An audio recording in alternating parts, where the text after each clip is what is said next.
Hi. திணை உடலுக்கு துணை அப்படின்னு சொல்லுவாங்க. ஸோ இந்த திணை அரிசியோட பயன்களை இன்றைக்கி பார்க்கலாம். இதில் நிறைய ஃபைபர் இருக்குது, இரும்பு சத்து ரொம்பவே அதிகமாக இருக்குது.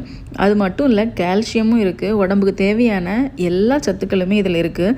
இந்த திணையை வச்சு புட்டு, இட்லி, தோசை இந்த மாதிரி நம்ம சாப்பிடலாம். இதை வாரத்துக்கு 2 நாள் எடுத்தால் கூட போதும். அந்த ஒயிட் ரைஸ் நம்ம சாப்பிடாமல் ஒயிட் ரைஸ், கோதுமை இதெல்லாம் கம்மி பண்ணிக்கிட்டு நம்ம இந்த மாதிரி திணைக்கு மாறலாம்.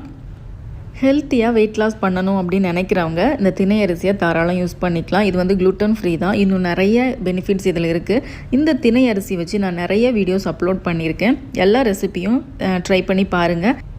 டேஸ்ட்டும் ரொம்பவே சூப்பராக இருக்கும். இந்த ரெசிபி எல்லாமே பிளேலிஸ்ட்டில் மில்லட் ரெசிபின்னு சொல்லி வச்சுருக்கேன். நீங்கள் அதில் டச் பண்ணி பார்த்தீங்கன்னா எல்லா மில்லட் ரெசிபியும் ஓப்பன் ஆகும். நீங்கள் எல்லாமே ட்ரை பண்ணி பாருங்கள். யுஏஇயில் இருக்கிறீங்க அப்படின்னா எல்லா மில்லட்ஸும் தமிழ் கடையில் கிடைக்கும். இந்த வீடியோ பிடிச்சிருந்துன்னா லைக் அண்ட் சப்ஸ்கிரைப்.